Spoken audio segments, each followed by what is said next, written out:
So, hi everyone. Sometimes you are going through a difficult period in your life and experiencing powerful, intense emotions on those moments, and you feel like you don't really see a way out, and you're trying to find that light at the end of the tunnel.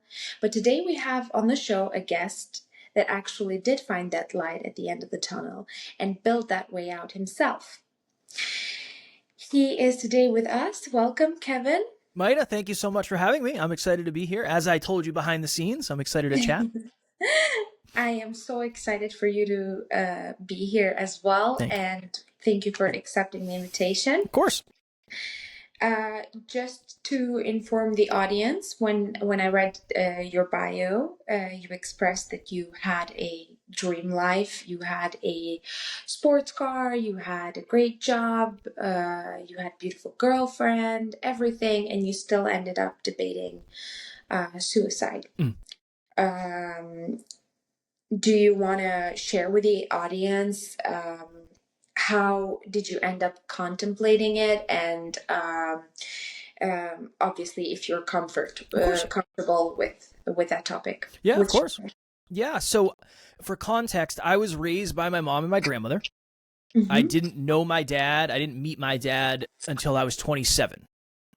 Oh, okay. So that obviously plays a role in a young man's life, and it still plays a role in my life today to a different degree. But I grew up lower middle class. We didn't have a lot of money, and I decided pretty early on in life that I didn't want to go to college. It just didn't make sense. I didn't know what I wanted to do, and it didn't make sense to pay a large sum of money for somebody to help me figure it out. It just didn't. Yeah. It didn't make sense to me. I didn't want to do it. And my mom never forced me to go. She never forced me to do anything. So that was very helpful for me. That's so rare. It's very rare. So very nice. rare. Very rare. So all my friends after high school went away to college, and I got a job at the local gas station. And that was my first big boy job. That was the first thing I really ever did. And I did that for a few years, and then I was a personal trainer. I cleaned bathrooms and floors overnight at a hospital, truck driver, forklift operator, all these things. I did a bunch of things.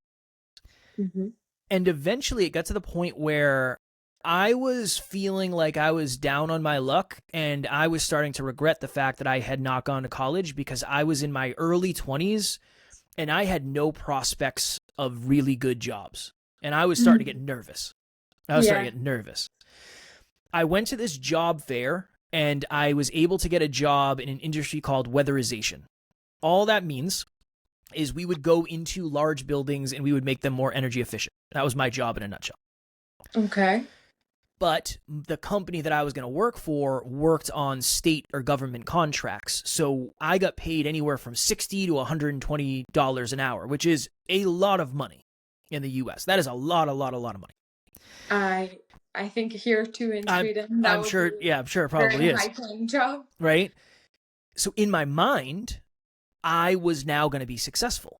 I thought I was going to be broke, and now I'm not going to be broke. So everything is going to be fine. Shortly after that, I met someone who became my girlfriend. She was a model. I had a really nice car. We moved in together. We had a really nice apartment. And then to top it off, I was getting ready to compete in a bodybuilding show. So I was quite literally in the best shape I will ever be in. I will never be in that shape again. Ever. It's not going to happen.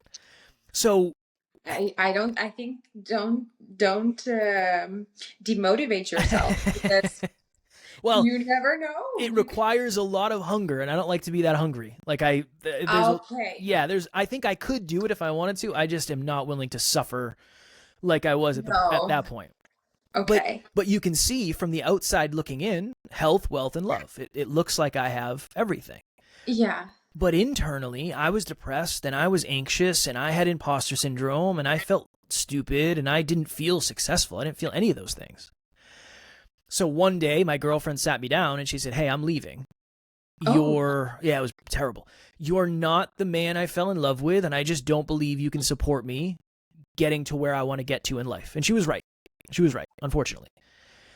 And then she said this, this is what really set me back, and it made me contemplate. She said, "I was going to leave you last month, but I was afraid if I did that you might kill yourself."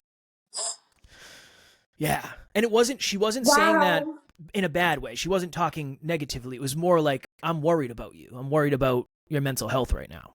Where is she? Well, she's gone. She's gone now. I Yeah, go don't to talk to her jail. anymore. No. She was good. She was. I'm kidding. It was really good. She cared about me, and she knew that I couldn't see it myself. So she was willing to sit me down and say that, which must have been hard for her. I can only imagine. Yeah. Right. Obviously. So Jokes she, aside, that could be very hard for conversations. sure, for sure. So she left, and I fell into a depression, and work got slow. I had an eating disorder after my bodybuilding show, and my heart was broken. So I felt terrible about myself and my life. Yeah. And I did what I think a lot of people do. I convinced myself that if I just found a way to make a boatload of money, more money, the rest of the problems would just kind of float away. Okay. So that was my goal. So I got a promotion at my job. The next year at my job was the busiest year we had ever had. It was insane. I was traveling every week. I was living out of my suitcase. I was living on the road. And by the end of the year, I had spent 10 months on the road every single week, just living on the road. And we got to the end of the year, and I opened my final pay stub, and I had made $100,000 at 26 with no college degree. And I thought I was going to be happy. And I thought all my problems were going to go away. And I realized pretty quickly that, yes, the bank account is different and my financial situation is different, but my anxiety is no better. My depression is no better. I still don't believe in myself. I haven't resolved anything internally. No. Right? So I remember thinking for most of my life, I have lived unconsciously. I don't know why I'm doing anything I'm doing. I just kind of show up and hope for the best. The opposite of unconscious is hyperconscious. Mm-hmm. So So you in felt like you had no purpose. 100%, yeah. Yeah, Mm-hmm. I felt like I was living by accident. I felt like Do you think that's what led to you having like the all the different aspects of life, like having a good relationship, having a good car, having money, having everything? Do you feel like that looked so beautiful on the outside, but since you did not know what your purpose was, that's what led to everything falling down on you? I think that was a piece of it. I think also when I was young, we didn't have money, so I assumed money would make me feel better. Mm-hmm. I was small and insignificant. I assumed if I was in really good shape, that would make everything work. And I felt overlooked by women for a lot of my life, so I assumed if I had an attractive partner, that would fix things. I assumed external success and external accumulation would fix Yeah. internal voids. I think that's a common thing that we assume the way to feel good is to have good things around us. Mm-hmm. When I think life is really a series of external opportunities, then internal growth, which leads to more external opportunities, which leads to more internal growth. And then that cycle just kind of repeats forever if you continue on the journey, right? I'm somebody who wants to grow all the time, externally and internally. So Mm-hmm. my life is harder now than it's ever been in a lot of ways, but also better in a lot of ways. And it's weird. It's a weird Combo. yeah, it's a weird combo, and it's a weird paradox because I get asked all the time, like, well, what is life like? Are you happier now? It's like, no, I don't know. Am I happier? I'm more fulfilled for sure. But But happy is also like define happy. Like right. it's very hard to because somebody might say I'm happy because I got a lot of money. Somebody, as you said before, but is that happiness really? Or somebody could just say somebody could be going through the hardest time of their life and still be happy. It really depends. It does. Yeah, it depends on the personal feelings and experience while living something. Because sometimes I've been going through some of the hardest moments in my life, and I still have been the happiest. Sometimes everything was good, and I was not happy. Yeah. So it's a very complicated issue. What's your definition? What do you define happiness as? Well, it's very hard to define it, but for me, happiness is when I'm on stage. But also like happiness is when when I'm around all of my family, my husband, and my friends. My Mm. friends make me so happy. If I'm out with a lot of girls, oh my God, I become like this person. They usually tell me, it's if you get drunk right now, I mean, I don't know how you're gonna act, because you usually act like a drunk person. It's because I talk a lot, I laugh a lot, and I have so much energy. Mm. But that happens to me usually when I'm around my friends, my family. That's when I'm at my happiest. So that my advice would be for people actually to hang around their family and their friends. Of course, if they're not toxic people, Mm-mm-mm-mm. then they need to get new friends, new family. What about you? I see. It's hard for me because it's mostly, to your point, I think it's mostly if then. So if this happens, then I'm happy. Mm-hmm. I had a great workout today. I was happy after my workout, but I wasn't happy when I got up to go to the gym. I didn't want to get up. I wanted to sleep. I I don't, for me at Daily least. struggle. Yeah, it's a daily struggle. For me at least, I don't think happiness is the goal. I think for me, fulfillment is the goal. Yeah. I Right? mean, I agree, because when you're fulfilled, you're happy. One thing I've also heard is if you have like one of these gratitude Mhm. journals, and you write what you're grateful about every day, that could make you feel more fulfilled and therefore more happy or happier. So that could be also something. But I mean, the thing is, as you said before, it's always an if I do this, if I Yeah. do that. It's better to just do whatever you think that if you would do would make you happy, but just do it instead of talking about it, because then that will actually make you happy. You could That's the talk, goal. yeah, That's the yeah, because goal.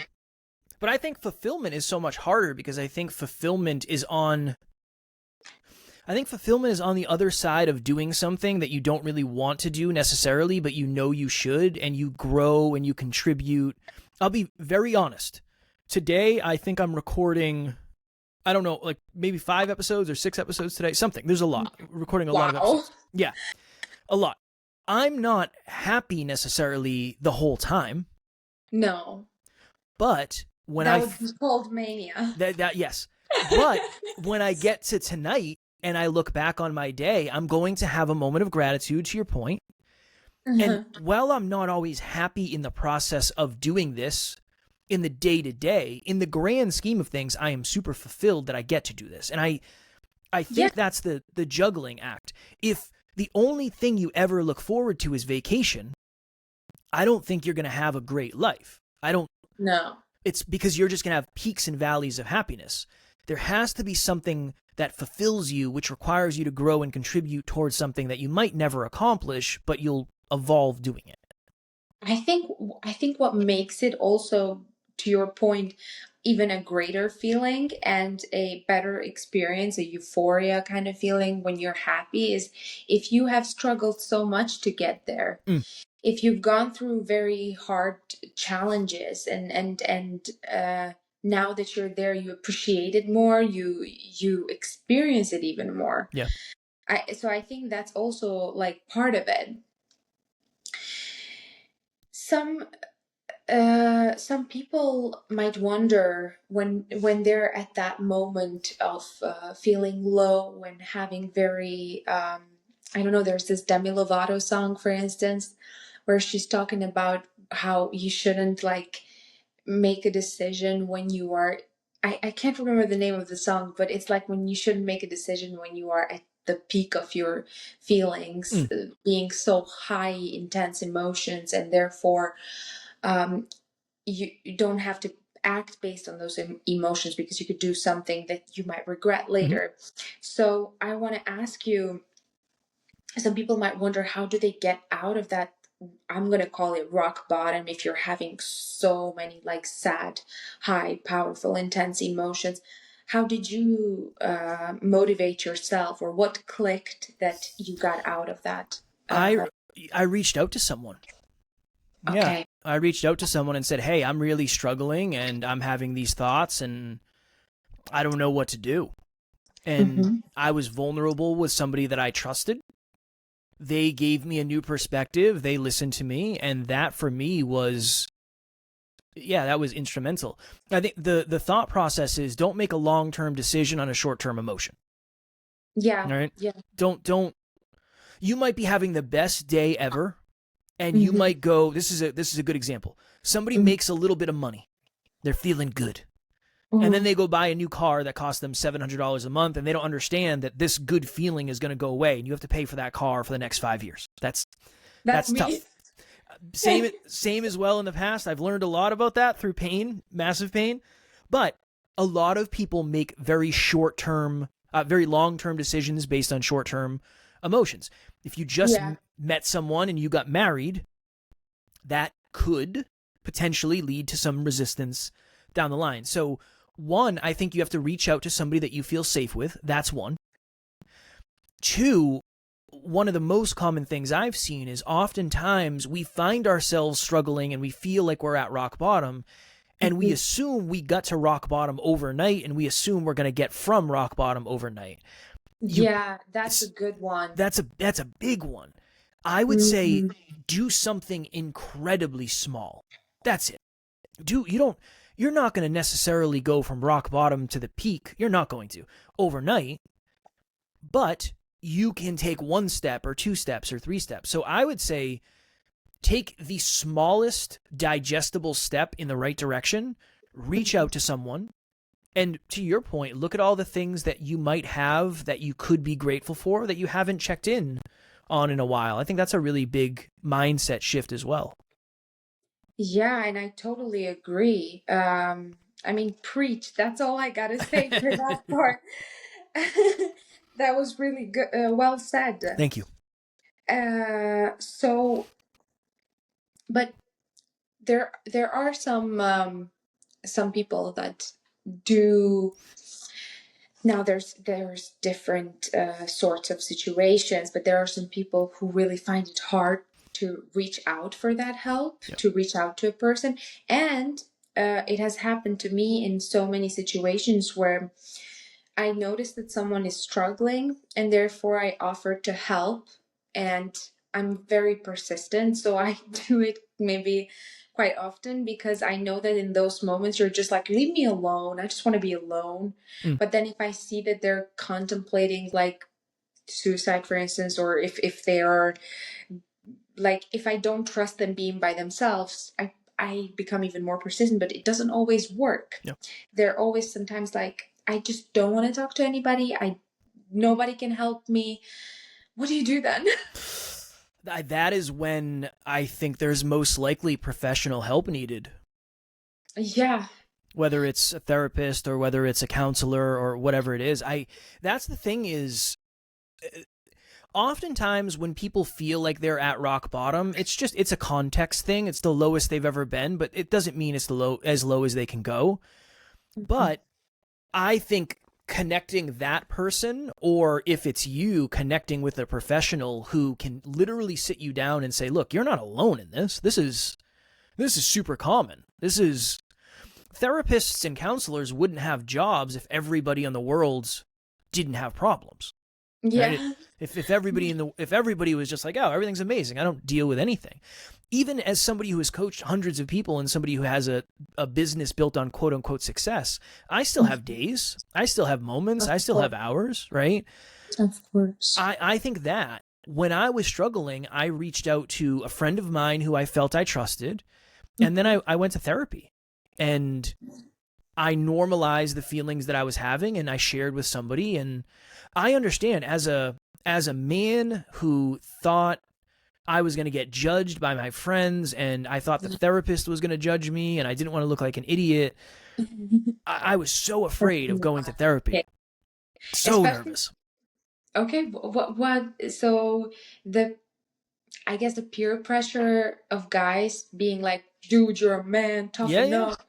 That's what makes a lot of guys just bottle all their emotions up, and um I think that leads to a lot of cases like this. So, but I'm proud of you that you still went to therapy, Thank even you. though you felt the pressure, because it really takes a lot of strength to do that when you're feeling like you're going to be judged. Yeah. Well, I'm lucky where I have a lot of for whatever reason, I don't surround myself with people who aren't positive. I'm just not interested. I don't have time for I don't care. I don't if you're not a good friend, if you it is. But also it can be lonely at times. If you're not a good person, if you're not a good friend, if you don't support me, I don't need you. What are we doing? What do Why you mean it can be lonely sometimes? this journey can be really lonely when a lot of the people I grew up with and a lot of the friends that I used to have, as I got more into personal development, as I got more into self improvement, as the business grew, as I became very aware of what my priorities are and what my core values and my core beliefs were, I don't. I remember I asked myself this question: are the people in my life the best from my past or the best for my future? Okay. And a lot of them, Maida, were the best from my past. And we used to party together, and we used to drink together, and we used to smoke weed together, and we used to. A lot of that stuff is not going to be in my future, which No. means if we don't have any other values that we share, it's probably not going to work out. So yeah, it's Yeah. lonely when you grow, when you evolve. Oftentimes, the people around you don't want to evolve at the same speed, and that can be lonely for sure. I think that's one of the hardest things when you love somebody or when you love some people and you realize that you guys grown apart for the fact that you are becoming different people, but you still appreciate all the times you've had with them. Mm-hmm. But I think also, like, if somebody doesn't want to evolve with you, it's okay to have space. It's okay to take time away from each other.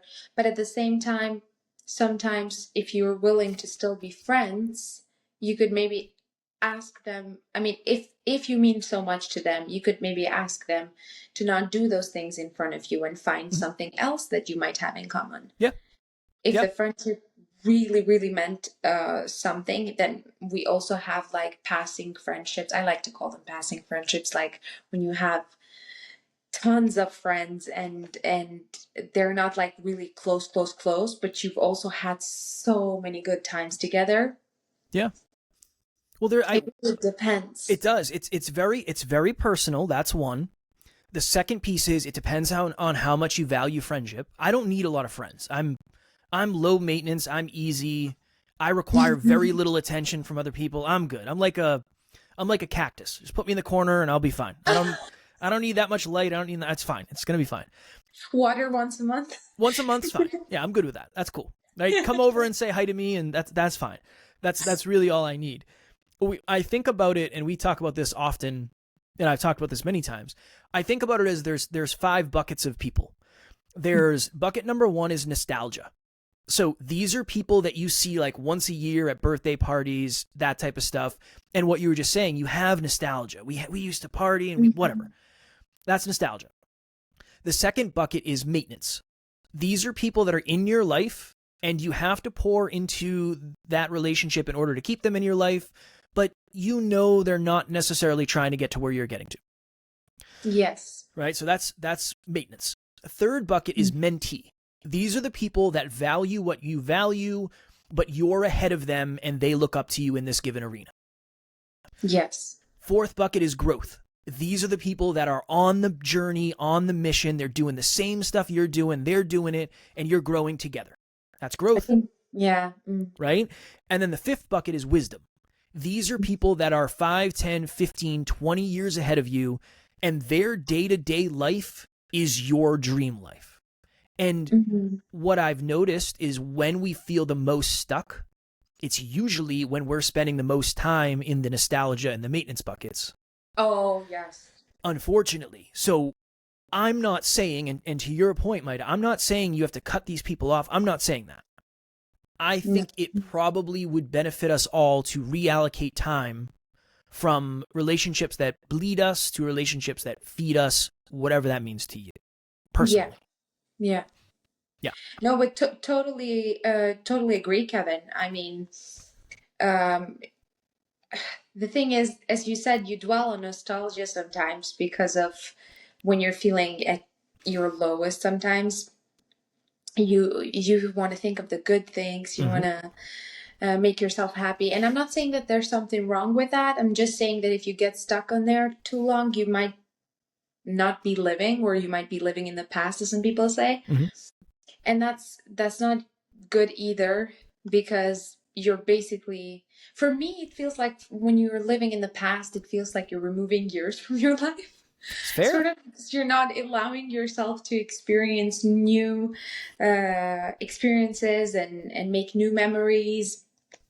Yeah. It's if the past is the best, if you look back on the past and the past is better than the present, that's an alarm bell. That's an alarm, because that just means your trajectory is not where you want it to be. If you look back and you say, wow, I used to have really good friends and I don't have good friends anymore, that's an alarm bell. Yeah. So, right, I think the past is really good context. It's really good perspective. It's really good to reflect. And to your point, you can't necessarily live from the past, but you can take the lessons and then make sure you use them to avoid the same thing in the future. This is why it's so hard being a human. There's just so much going on all the time. It's just very hard. It's complex, but I think it's beautiful. As you said before, you said that, for instance, like life is so complicated in a way, or that was my understanding of what you meant, that life is complicated. We have many things that we're going through, but would we even like appreciate the happy, good stuff that is going on around us if we don't have those ups and downs? Because then it's not going to be that big of a deal when we're happy, as we were discussing before. Yeah, you need perspective. How do you push yourself outside your comfort zone, Kevin? If you don't get too comfortable and you still, because you seem like a person that really is active and constantly trying to evolve himself. I am trying to evolve myself constantly, and I think that's because I have one way. I have goals that require me to get outside my comfort zone. I will not accomplish my goals if I just stay comfortable, unfortunately. I wish I could. I wish I could stay comfortable and accomplish my goals. It's just not the way it works for me. So that's one. The second thing is, or the second suggestion is, you literally make getting outside of your comfort zone a small part of every day. So what I did in the beginning, when I first got into personal development, I left my job. I said, I'm going to try to do this podcast thing. I partnered up with my business partner.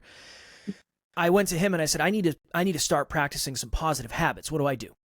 And he helped me come up with 5. And one of them was something called fear chasing. So every single day, I would do something that scared me a little bit. Okay. Instead of, if I'm ordering pizza, instead of using the app, let me call. It's easy to use the app. I don't have to talk to anybody, but let me call and let me deal with the normal human experience. It's not really outside my comfort zone, but maybe at the time it was, right? Let's say that. Yeah. Next time I go to the grocery store, I'm going to try to make a joke to the person at the checkout counter. I'm going to try to make them laugh. That's outside my comfort zone. Let me do that. Just that type of stuff. When you do that long enough, it starts to compound. As of today, I have done this, what we are doing, I think 3,400 times. Wow. I'm way more comfortable now than I was 34, 340, 1,000, because I try to do something outside of my comfort zone a little bit more every time. So yeah, it's just take things that you're scared of, break them into smaller pieces, and then try to practice those repeatedly. We used to be afraid of a lot of things when we were little, and then we realized they couldn't hurt us, and we practiced them and practiced them. It's that. It's just very small behaviors broken out over long enough time seem to be mountains, when in reality they're just little steps every day. Oh my God, that sounds like a perfect recipe for building confidence. It helps. Yeah, that's, really great advice, Kevin. Thank you. But a question that actually maybe could be connected to this one is also like procrastination. I am a person, for instance, that has a lot of a great record of procrastinating things I shouldn't be procrastinating on. So how do you handle procrastination if that happens to you? Yeah, I think it happens to everybody. It definitely happens to me. I create a false due date in my mind. So Okay. I think one of the reasons we procrastinate is because there isn't actually enough necessity. So Yeah. if I said, "Hey, can you send this episode to me in the next 2 weeks? I want to review it before it goes out, hypothetically." Mm-hmm. You might wait till the last day because that's when the due date has been determined. But if you created your own due date and said, "I have to send this to Kevin 7 days in advance," you wouldn't be able to procrastinate as long. So that's one thought. Mm-hmm. The second thought is, I think we procrastinate the stuff that's the hardest. I don't want to do it. Yeah. This is my suggestion. Don't tell yourself you have to finish the whole project. Just tell yourself that you're going to start a piece of it. Yeah. That has helped me so much because then I realize, oh, I thought this was going to take me 4 hours. It only took me 4 minutes. Best example I have. I used to live with one of my best friends. Okay. We were renovating the house. It was a top bottom duplex. So we had to put a new light on the front porch. We had to put a new light outside on the front porch so we could illuminate the walkway. Mm-hmm.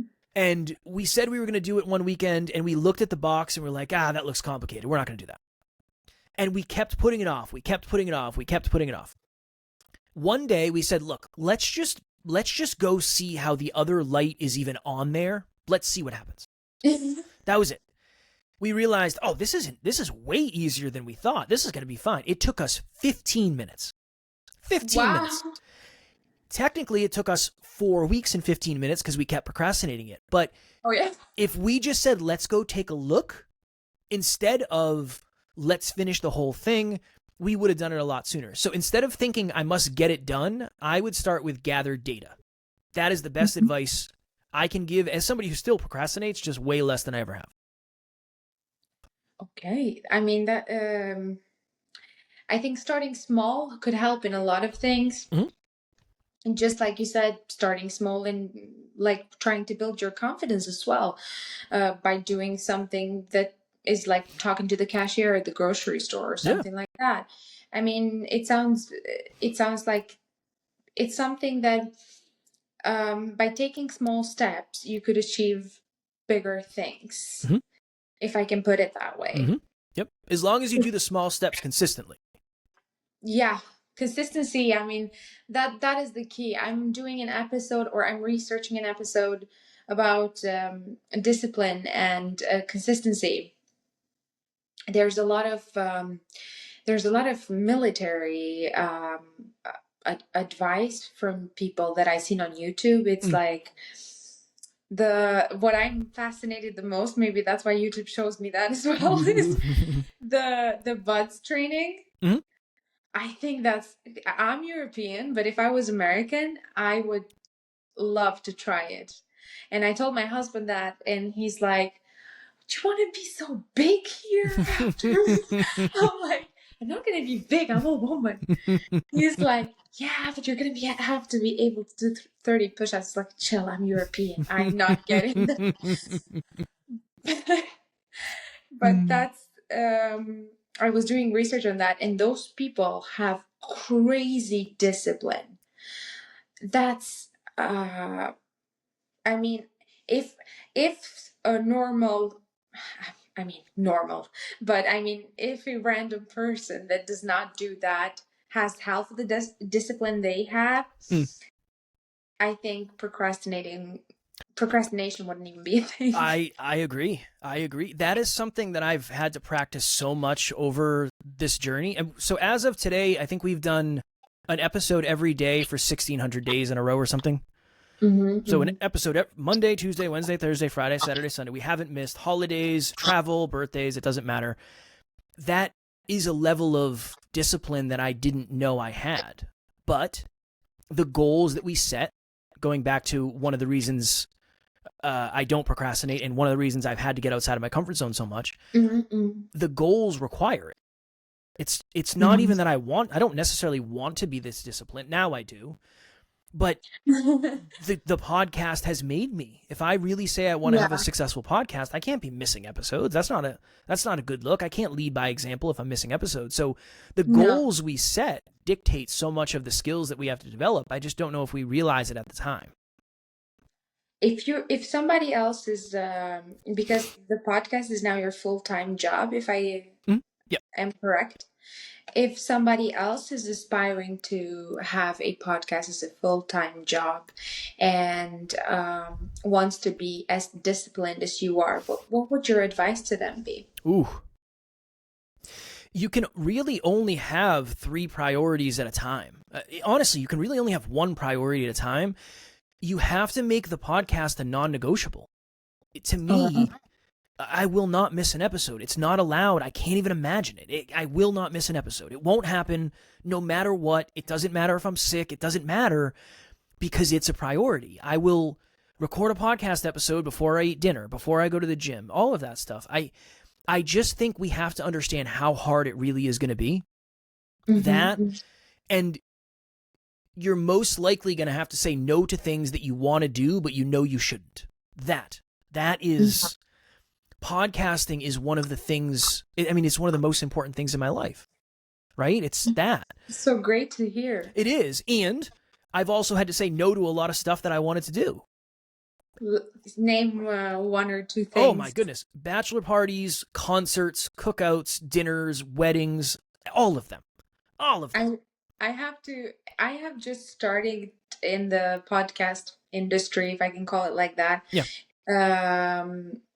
And I have already started to say no to many things, like girls inviting me in a night out, or just like things that I wouldn't say no to usually. Yeah. And I'm just like, sorry, got an interview, I'm booked. I'm telling you. So like, I would bet on you to win, because there's a lot of people who, well, I didn't record because I got tickets to a concert. Honestly, I don't care. It doesn't matter. Your audience doesn't care that you got tickets to a concert. They want an episode. Give them an episode. That's what you signed up for, right? So yeah, I'm more hardcore on that than I used to be, because I have just seen so much terrible advice for podcasters. I've just seen so much terrible advice. So it has to be one of the main priorities in your life. And if it is, you'll take it more seriously than 99% of people. And you'll probably do more episodes than 99% of people. And you'll probably get better results than 99% of people. Yeah, it's also about the quality of the episodes, because I've seen some podcasts out there. They're like, I mean, I don't care, but I mean, sometimes the episodes are just like talking about some of the most, I can't say those things in here because I want my episodes to have quality, but I like the episodes that do actually have quality and people are saying something and telling a story, not just maybe being repetitive and saying the whole story like, I don't know, during the whole episode. Yeah. Well, that's a piece of it for sure. Yeah. It's but oh, sorry. You can continue. You're good. Good. How do you ensure that your episodes have good quality, like in conversation and maybe topics that if you solo present them sometimes, I don't know. Yeah. So we don't have guests anymore. So it's it's my business partner and I. We do it together. Okay. One, I always try to, so throughout my day, and again, you're going to see the layers. Throughout my day, I'm always trying to think of lessons and stories. All right. So what is, based on our conversation, when I finish later today, I will literally think of our conversation and I will think, is there anything that happened with Maida that I could turn into a podcast episode? Wow. And I'm doing that with everything. Is there anything that happened at the gym today that I can turn into a podcast episode? That's how I come up with content, and that's how I come up with content that excites me, because it just happened to me, so I want to talk about that.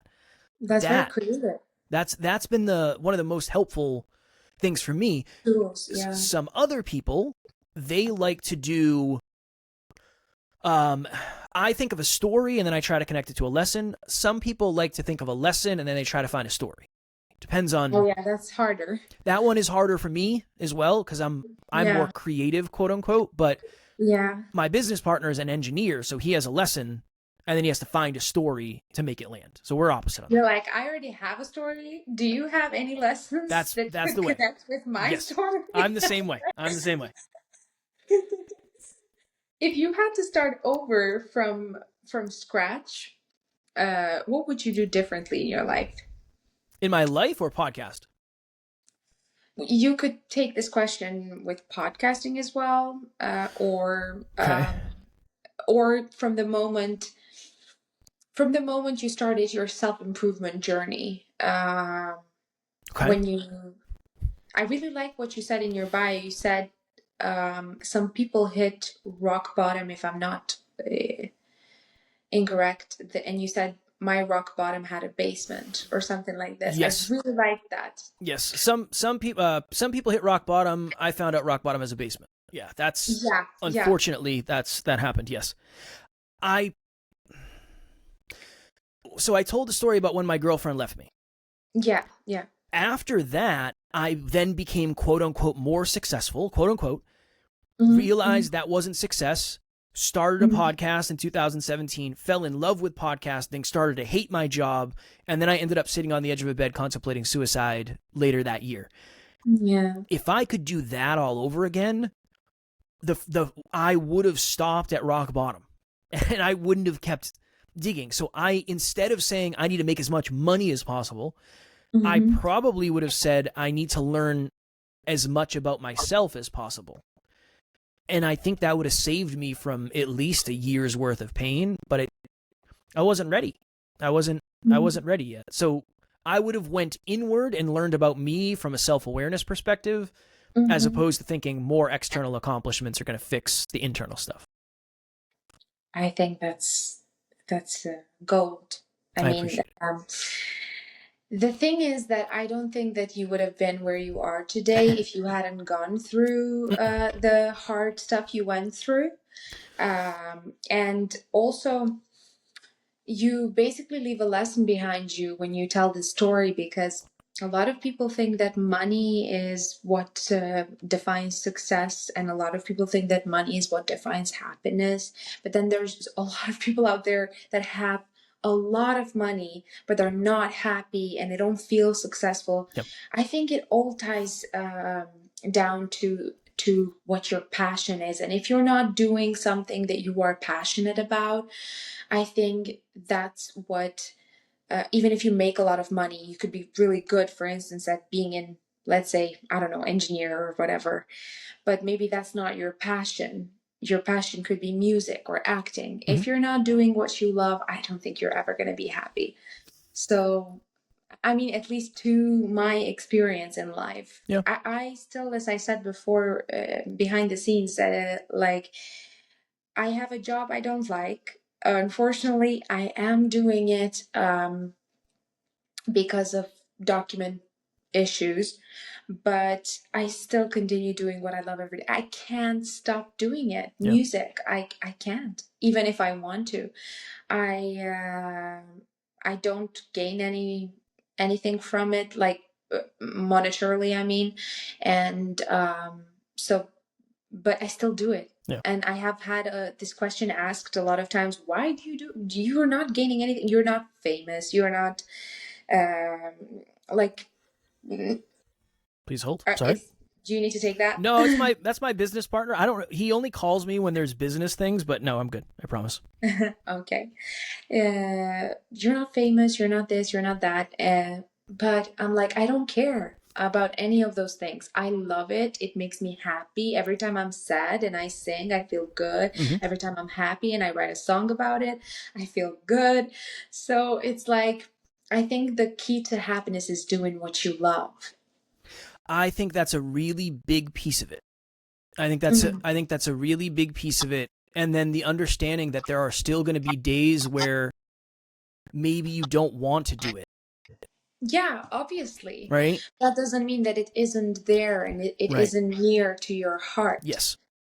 I think that's the thought, is if you could make a life that revolves around you making music, Mm-hmm. you're still going to have to do stuff you don't want. You're going to have to clean the bathroom, and you're going to have to take the trash out. And you're going to have days where you don't feel good. Like, that's always going to happen. Yes. Do the And laundry. do the laundry, I and hate laundry. same. Oh my goodness. I can't stand it. But again, at least I have a washing machine and I don't have to do it, right? It could be worse. It could always be worse. And you're actually going to look forward to tomorrow because you get to do what you love. Yes. I think that's a big piece of it. And then in order to be the type of musician and the type of artist and the type of singer and the type of songwriter you aspire to be, you are going to have to evolve.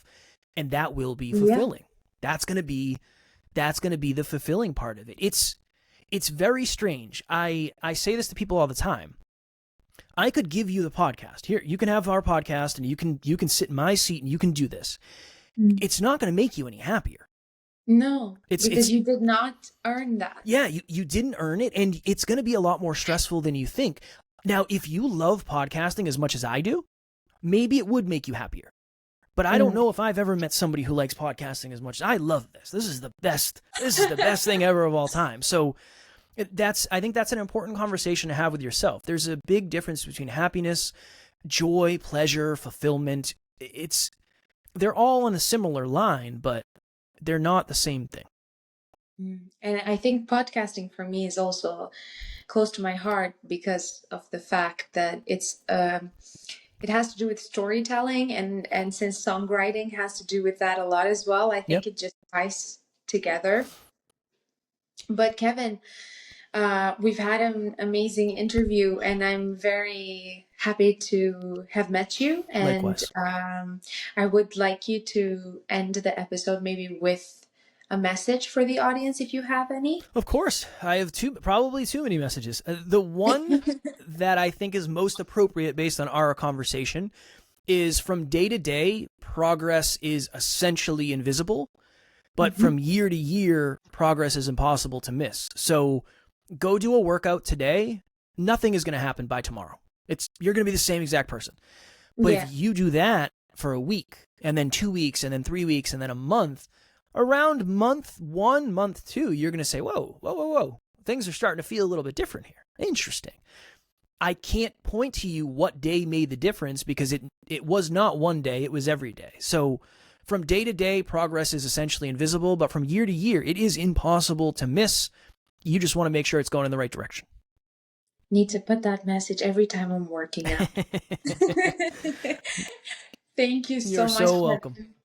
It was lovely to talk to you, and maybe you want to share your information for your podcast so that my audience could maybe listen to your podcast as well. It sounds like I'm going to listen to it for sure. I appreciate it. It's called Next Level University. It's on all the podcast platforms. It's on YouTube. We do an episode every single day for people who are really, really dedicated to becoming the most next level versions of themselves. So it's everywhere. Just search it. You'll find us.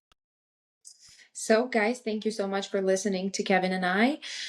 Don't forget to follow Evolve with Maida on Spotify and Instagram and TikTok. And thank you so much for listening to us today. And don't forget to take care of yourself today and tomorrow and every day.